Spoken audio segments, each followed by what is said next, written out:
పెళ్ళైనా పండగైనా వేడుక ఏదైనా పట్టు చీరల ప్రత్యేక వేదిక వారాహి సిల్క్స్. సో రియల్ లైఫ్లో అన్ని ఫైట్లు చేశారు చిరంజీవి గారితో.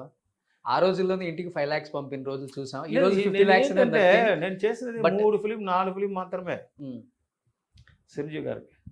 ఇక్కడ ఎక్కువ நிறைய చేసాం కదా. కానీ అదే నాకు ఒక ఇది అయిపోయింది. ఇక్కడ తమిళ ఇండస్ట్రీలో ఇంత ఫిలిం చేసాం, ఇలాగా చిరంజీవి గారు అలాగా ఎవరు చేయలేదే అంటే నాకు బాధ అనిపించింది కొంచెం. కానీ పర్వాలేదు, అది టైం ఎవరు లేదో అంటాం, ఎంత ఇస్తాడో అదే. எவ்வளோ இசான்னு சொல்லுவாங்க தமிழில், என்ன இருந்தாலும் ஒட்டுற மண்ணு தான் ஒட்டும். ఆయిల్ బాడీలో ఎంత మొత్తం వేసిన తర్వాత కూడా రోల్ చేస్తున్న తర్వాత అది లిమిటే మాత్రం వస్తుంది.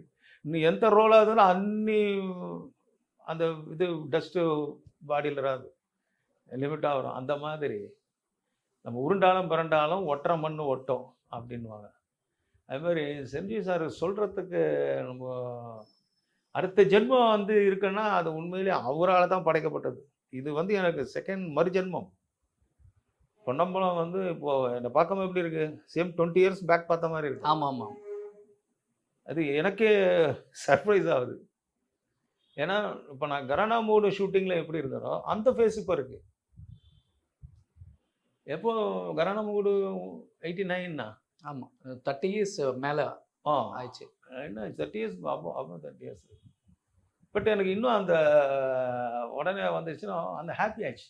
బట్ ఇప్పుడు రియల్ లైఫ్లో చిరంజీవి గారిని ఇప్పుడు ఒకవేళ మీట్ అవ్వాల్సి వస్తే ఏం చెప్తారు ఆయనకి? ఏం చెప్పలేదు, దేవుడా అని నేను కాలు మీద పడిపోతాడు. నేను అలాగా ఐడియా లేదు నాకు, చిరంజీవి గారు నాకు హెల్ప్ చేస్తారా అని నాకు ఐడియా లేదు. ఎందుకంటే అదర్ లాంగ్వేజ్ మనం చేసి ఎంత సంవత్సరం అయిపోయింది, ఇప్పుడు ఎలాగా అడుగుతాం అంటే నాకు ఇది వివరింగ్. కానీ సారు చిరంజీవి సారు హార్ట్లో నేను ఉన్నాను,